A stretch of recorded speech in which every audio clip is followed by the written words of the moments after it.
Winter 1944, Western Front. A veteran German Wehrmacht soldier watched in stunned silence as American combat engineers erected a 200-foot Bailey Bridge across the Rhine in under 48 hours, a task his own engineers said would take 2 weeks. Within days of his capture, he would eat better as a prisoner than he had in 6 months on the front. Witness an industrial capability that defied everything Nazi propaganda had told him, and realize with sickening clarity why Germany had already lost the war. But what did he see in that American POW camp that made him understand his entire nation had been fighting an enemy they never truly knew existed? Before we jump back in, tell us where you're tuning in from, and if this story touches you, make sure you're subscribed, because tomorrow, I've saved something extra special for you. Winter came early to the Siegfried Line in December 1944. Hans Muller crouched in his concrete bunker and watched snow fall across the frozen fields of Western Germany. He was 26 years old and had been a soldier for 5 years. His uniform was worn thin. His boots had holes in the sawless. The German army no longer had enough of anything. Not enough food. Not enough bullets. Not enough fuel for their trucks. Hans ate thin soup and hard bread most days. Sometimes he got a small piece of sausage. He remembered when the rations were better, back when Germany was winning. The radio in Berlin still played victory songs. The announcers still promised that Germany would win the war. They said the Americans were weak, soft factory workers who knew nothing about real fighting. The propaganda newspapers showed cartoons of fat American soldiers who couldn't march 10 miles. Hans had believed these things once. Everyone in Germany believed them. The Führer said German engineering was the best in the world. German soldiers were the strongest. German weapons were superior to all others. These ideas had been drilled into Hans. Since he joined the Wehrmacht in 1939, Hans had fought in Russia for 2 years. He had seen terrible things there. Men frozen to death in the snow. Villages burned to the ground. The endless gray winter that seemed to have no end. When he finally rotated back to the Western Front, he thought it would be easier. The Americans were not like the Russians. Everyone said so. The Americans had never suffered. They lived across an ocean where no bombs fell. They had too much food and too many cars, and didn't understand sacrifice. How could such people be good soldiers? The defensive line where Hans waited had been built over many months. Concrete bunkers sat every few hundred yards. Anti-tank barriers made of steel and concrete blocked the roads. Engineers had planted thousands of mines in the fields. Rivers had no bridges for miles. The German commanders said the Americans would take weeks to break through. Maybe months. The winter would slow them down. They would have to bring up heavy equipment slowly. Their supply lines would stretch too far. Then the German army could counterattack and push them back. Hans shared his bunker with 4 other men. They played cards to pass the time. They smoked cigarettes when they had them. They talked about home and what they would do after the war. Most of them didn't really believe they would see home again, but they pretended. At night, Hans could hear American artillery in the distance. The rumbling never stopped. It was like thunder that went on forever. Sometimes the ground shook from the explosions. The Americans had so many shells. They could fire all day and all night and never run out. On the morning of December 16th, everything changed. Hans woke to a sound he had never heard before. It wasn't artillery. It wasn't tanks. It was something mechanical and constant. A deep roaring sound that came from multiple directions.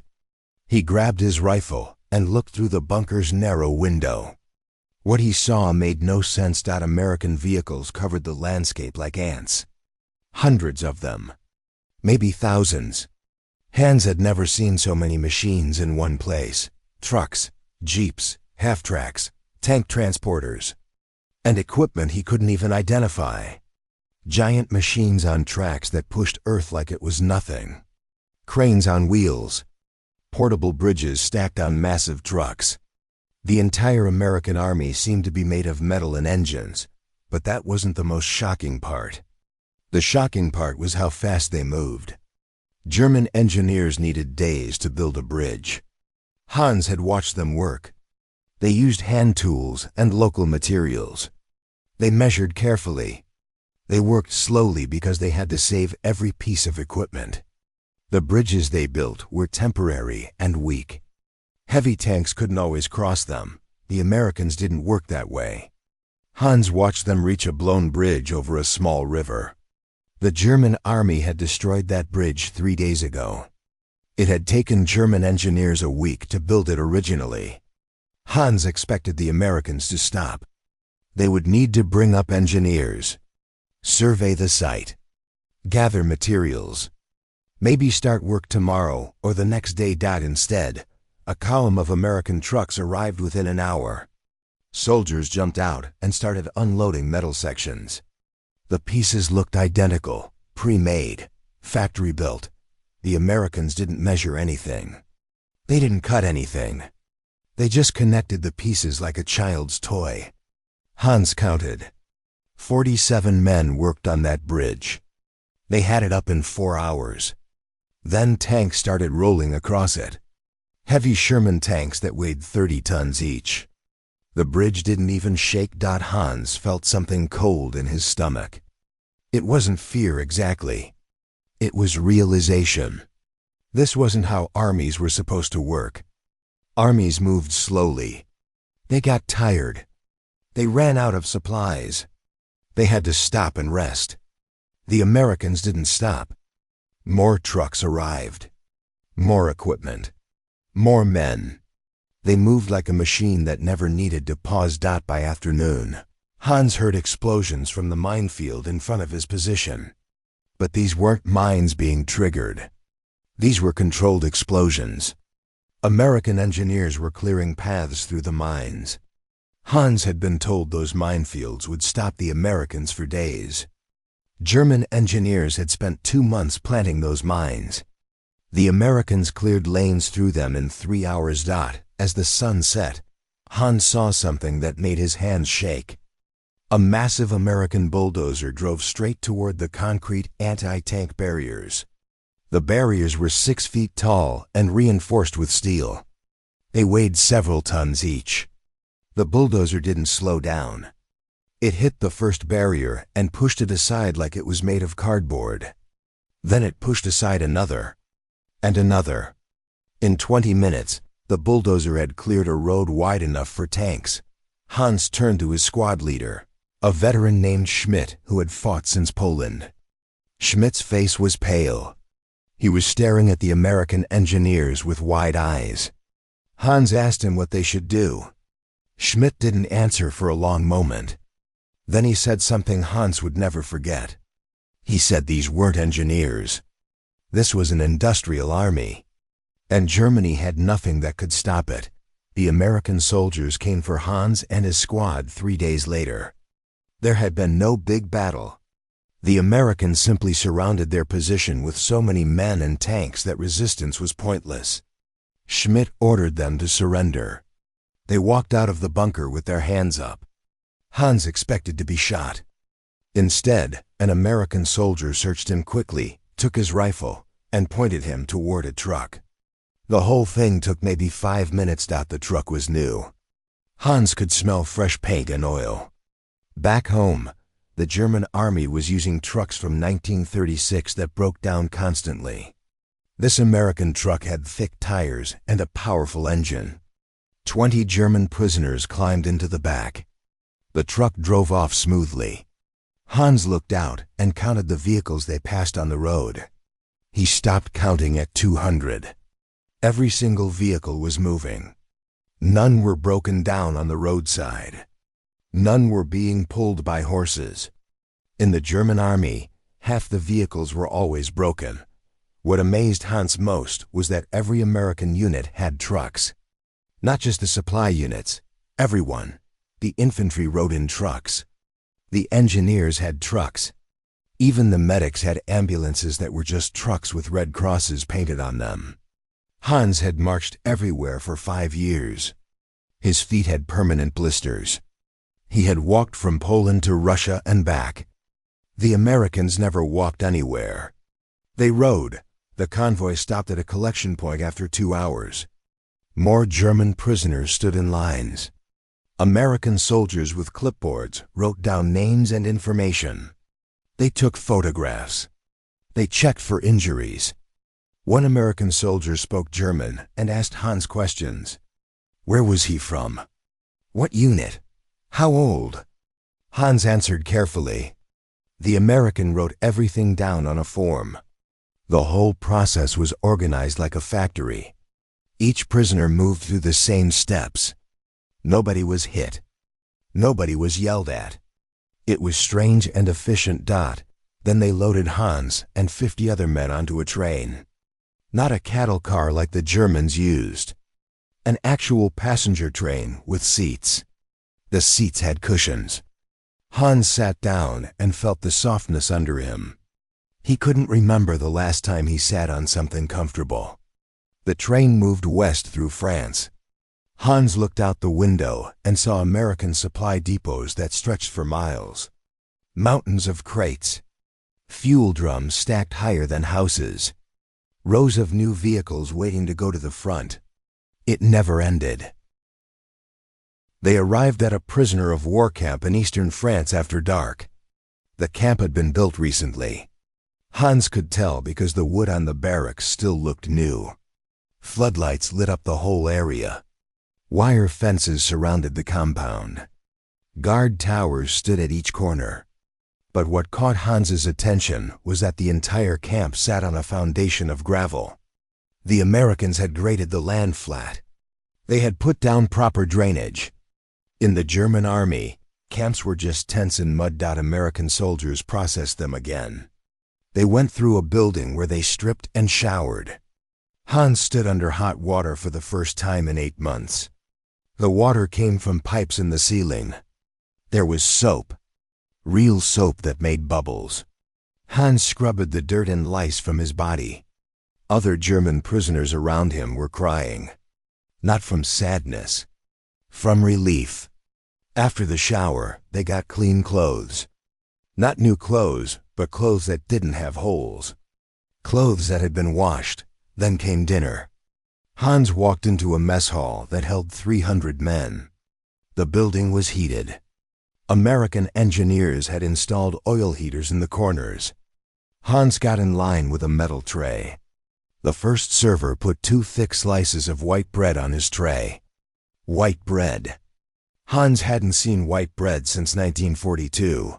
The next server added a large spoonful of beef stew. Hans could see chunks of actual meat in it. Then came green beans. Then came canned peaches. Then a cup of coffee.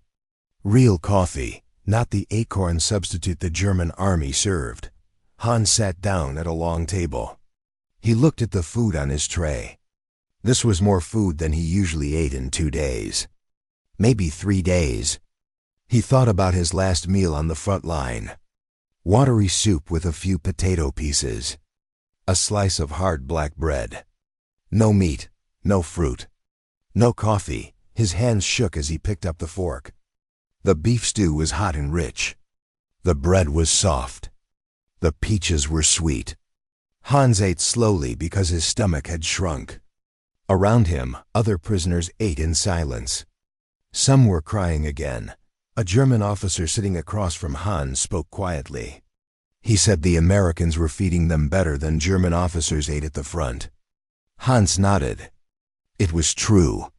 He had seen officers complain about the rations.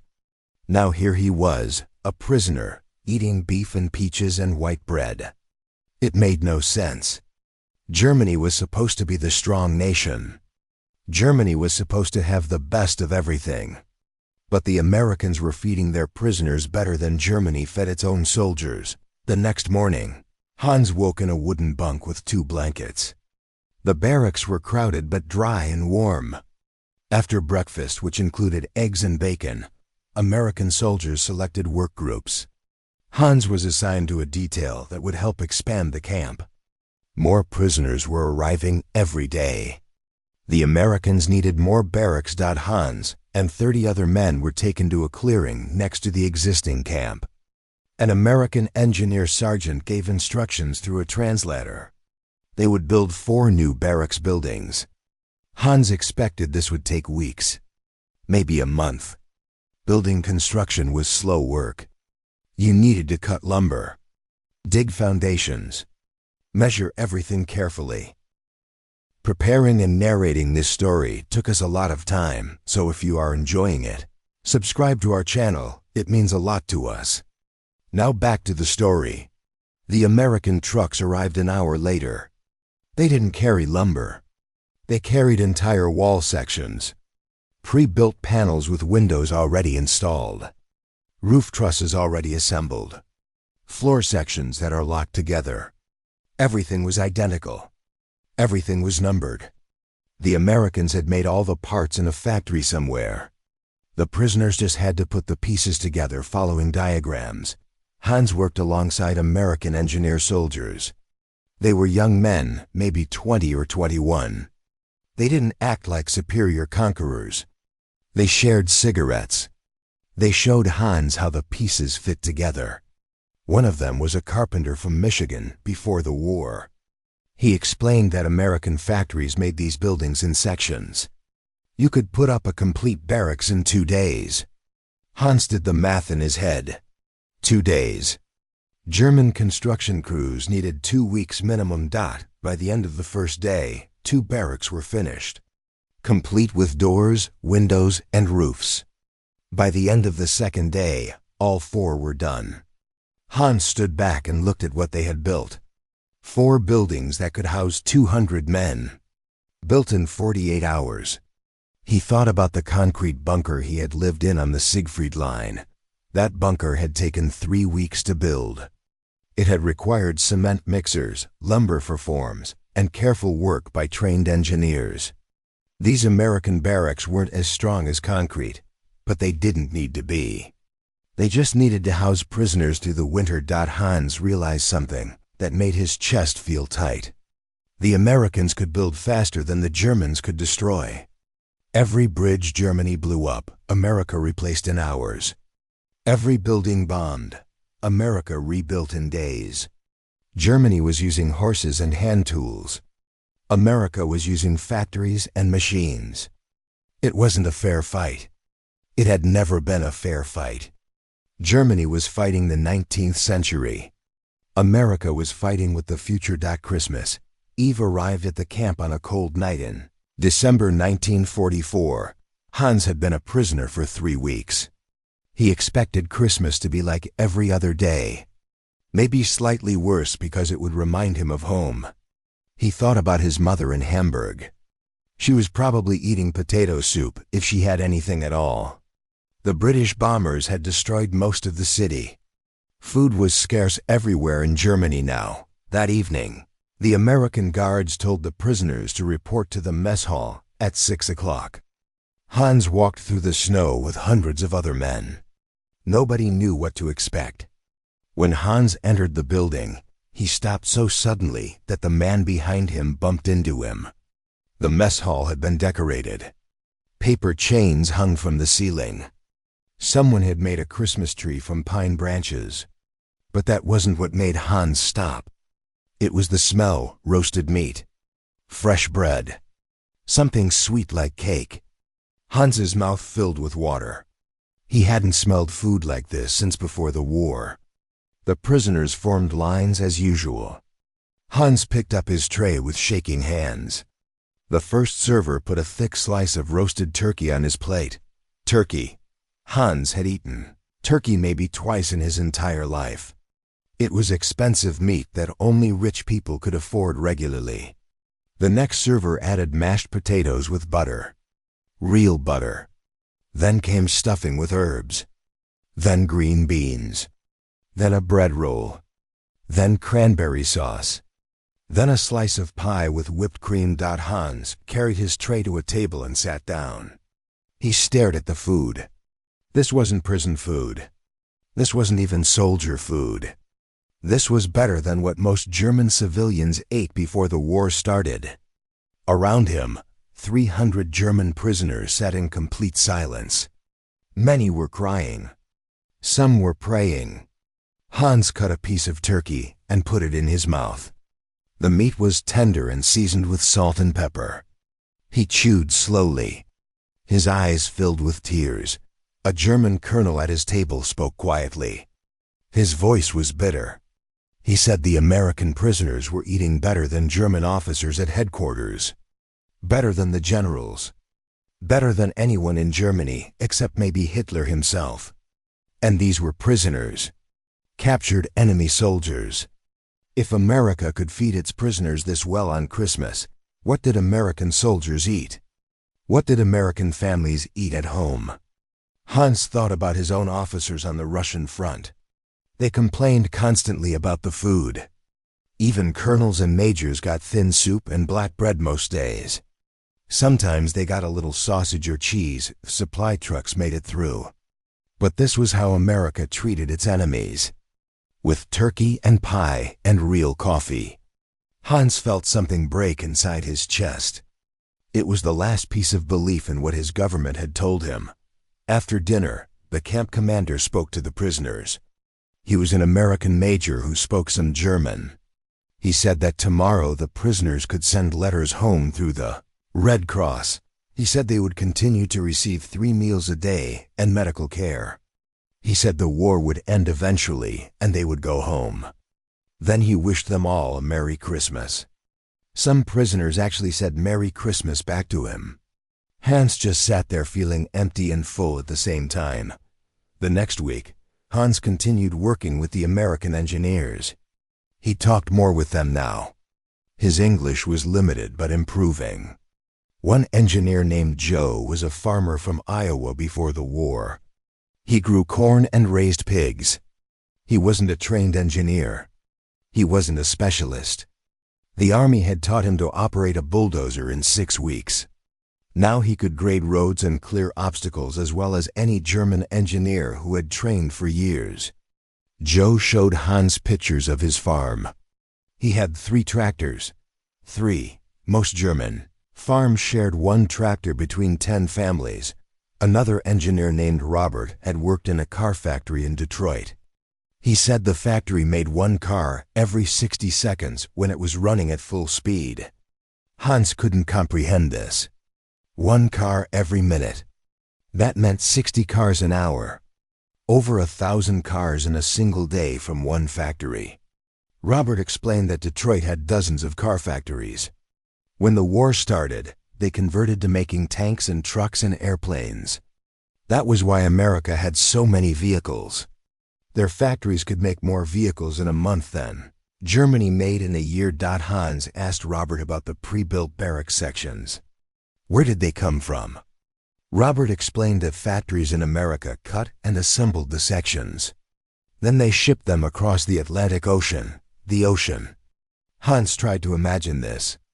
America was building housing sections and factories in America, putting them on ships, sailing them 3,000 miles across an ocean, and then using them to build prison camps in Europe. The entire process was backwards from how Germany did things. Germany tried to make everything locally with local materials. America made everything in factories and shipped it to where it was needed. A third engineer named Tom showed Hans a technical manual. It had instructions for building 15 different types of bridges. Each bridge was made of identical metal sections. The sections could be combined in different ways depending on the river width and the weight the bridge needed to hold. Tom said any engineer unit could build any bridge in the manual without special training. They just followed the instructions like a recipe. The parts were interchangeable. If a section broke, you could replace it with any identical section. Nothing was custom made. Everything was standardized. Hans thought about German engineering. Germany was famous for precision and quality. German engineers built custom solutions for each problem. They measured carefully. They crafted each part to fit perfectly. Germans were proud of this approach. It showed skill and intelligence, but it was also slow and expensive. If a part broke, you needed to make a new custom part. Nothing was interchangeable. Every bridge was different. Every vehicle had unique parts. Germany had built an army that needed craftsmen. America had built an army that needed factory workers. The propaganda had told Hans that Germans were superior because of their race and blood. The Führer said Germans were natural warriors and builders. Other peoples were inferior. Americans were weak and soft. But Hans now understood this was completely backward. Americans weren't weak. They were smart in a different way. They understood that wars were won by making more things faster than the enemy. Not better things. Just more things. A good tank that you could build 1,000 of was better than a perfect tank that you could only build 10 of. Hans lay in his bunk that night and stared at the ceiling. He thought about everything he had believed for 5 years. The superiority of German culture. The weakness of democracy. The strength of the Führer's leadership. All of it was lies. Or if not lies, then terrible mistakes. Germany had fought a war based on pride and ideology. America had fought a war based on factories and organization. Pride didn't matter when the enemy had 10 times more tanks. Ideology didn't matter when the enemy could feed its prisoners better than you could feed your soldiers. The worst part was knowing that Germany had never had a chance to win. Not really. Hans had thought Germany lost because of bad luck or because there were too many enemies. But that wasn't true. Germany lost because America could make things faster than Germany could destroy them. You couldn't defeat a nation that built bridges in 4 hours and barracks in 2 days. You couldn't defeat a nation that made 1 vehicle every minute in dozens of factories. You couldn't defeat a nation so rich that it gave turkey dinners to enemy prisoners on Christmas. Hans realized he wasn't just a prisoner of war. He was a student learning the truth about power. Real power didn't come from armies or leaders or pure blood. It came from factories and organization and the freedom to innovate. America was powerful because regular farmers and factory workers could become combat engineers in weeks. Because regular people had enough food and education to operate complex machines. Because the whole society worked together efficiently without needing a dictator to force them. Everything Hans had been taught was wrong. And now he had to live with that knowledge. The train carrying Hans and 200 other German prisoners crossed into Germany in July 1946. The war had been over for more than a year. Hans pressed his face against the window and watched his homeland pass by. What he saw made his stomach hurt. Every city they passed through was destroyed. Not damaged, destroyed. Whole neighborhoods were just piles of rubble. Buildings stood with no roofs and empty windows like dead eyes. Bridges were broken stumps of concrete in rivers. Train tracks had been repaired, but everything else was ruins. Hans got off the train in Hamburg. This was his home city. He had grown up here. He remembered wide streets and tall buildings and busy shops. Now he walked through a landscape that looked like the moon. Mountains of broken bricks lined the streets. People lived in basements under destroyed buildings. Children with thin faces and dirty clothes played in the rubble. Hans carried a small bag with everything he owned. Inside were 2 things from his time as a prisoner. A technical manual about bridge building that an American engineer had given him, and a photograph of a Bailey Bridge being assembled. He had kept these things hidden during the processing when prisoners were released. His mother still lived in the same apartment building. Half the building was gone. A bomb had taken the top 3 floors, but the bottom 2 floors remained. Hans climbed the stairs and knocked on the door. His mother opened it and screamed. She hadn't known if he was alive or dead. They held each other and cried. Inside the apartment, Hans saw how his mother lived now. She had 1 small room. The windows were covered with boards because there was no glass. She cooked on a small stove that burned wood scraps. Her furniture was broken pieces held together with wire. That first night, his mother made soup from potatoes and a few vegetables. She apologized that there wasn't more food. Hans told her the soup was wonderful. But in his mind, he compared it to the meals he had eaten as a prisoner. The turkey on Christmas, the beef stew, the white bread and butter. His mother had less food as a free German citizen than he had as an American prisoner. This thought made him feel sick with shame and anger. Shame at what Germany had become. Anger at the leaders who had brought them to this point. His mother asked about his time as a prisoner. Hans told her carefully. He said the Americans had treated him well, that he had been fed 3 meals a day, that he had worked but not been beaten or starved. His mother started crying again. She said she had been so worried. The propaganda had told everyone that Americans tortured prisoners, that they put Germans in death camps, that being captured by Americans was worse than death. All lies. Hans had been safer and better fed as a prisoner than his mother had been in her own home. Over the next weeks, Hans looked for work. There were no jobs. The factories were bombed. The businesses were closed. Nobody had money to pay workers. Hans walked through Hamburg every day and saw the scale of destruction. Every bridge was down. Every major road was damaged. The harbor where ships used to dock was filled with sunken vessels. The rail yards were twisted metal. It would take decades to rebuild. Maybe longer. Germany didn't have the machines or materials, or money to fix what had been destroyed. Then in early 1947, something changed. American trucks started appearing in Hamburg. Not military trucks. Construction trucks. They carried equipment and materials. Hans heard that America was sending help to rebuild Germany. The program was called the Marshall Plan. At first, Hans didn't believe it. Why would America help Germany? Germany had been the enemy. Germany had started the war. But the trucks kept coming. And with the trucks came American engineers. Hans went to the harbor one morning and watched American engineers working.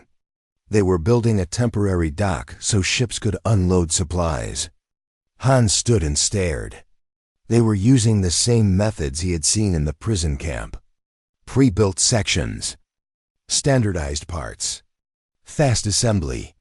A dock that would have taken German workers months to build was going up in 2 weeks. The American engineers worked with German laborers. They showed the Germans how to connect the sections, how to use the equipment.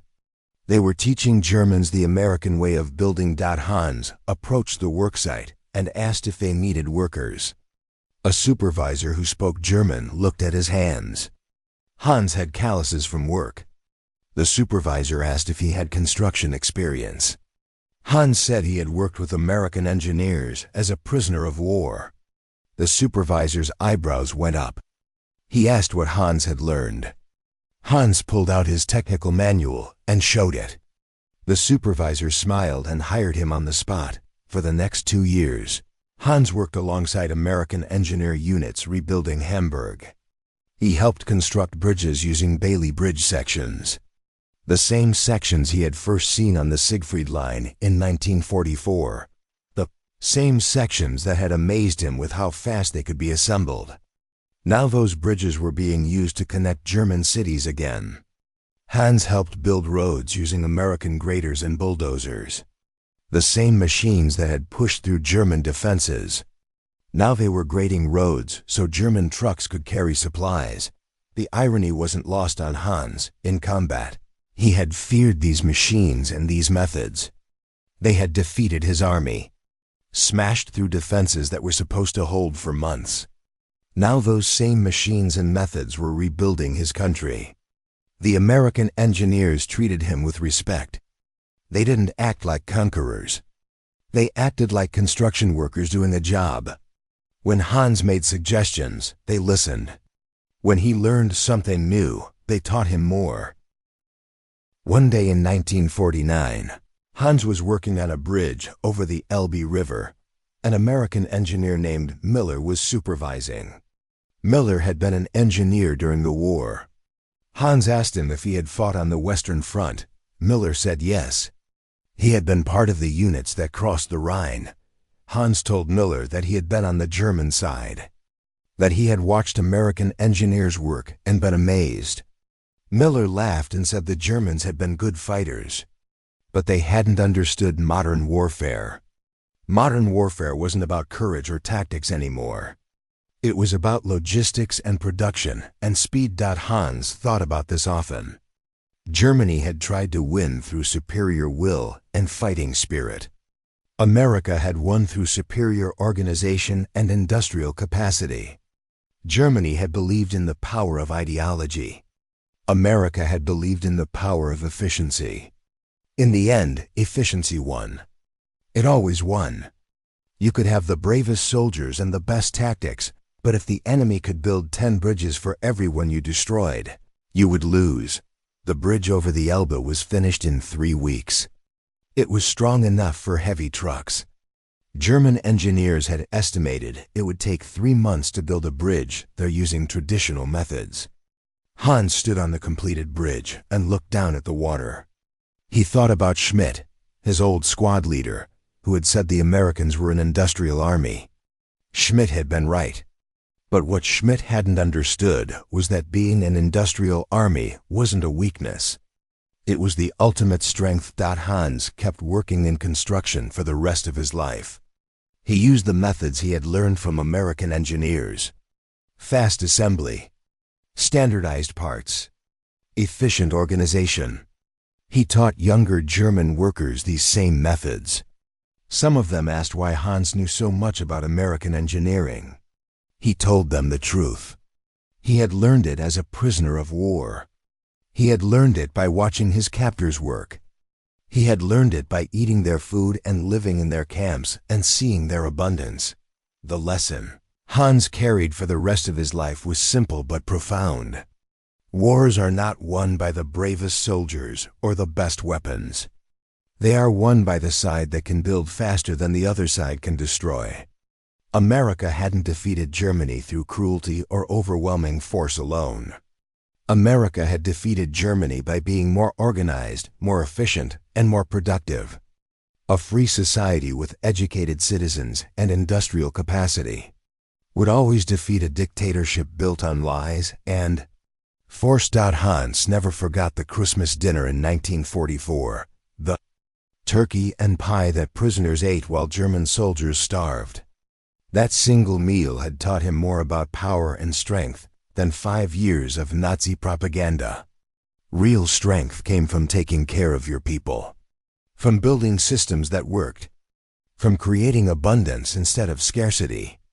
America had been strong because regular people lived well. Germany had been weak because it had sacrificed everything for ideology. In his old age, Hans told his grandchildren about the war.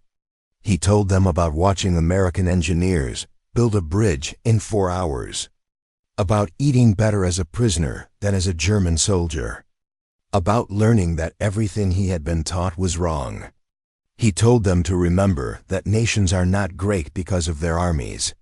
They are great because of what they build and how they treat people. The real victory, Hans said, wasn't won on battlefields.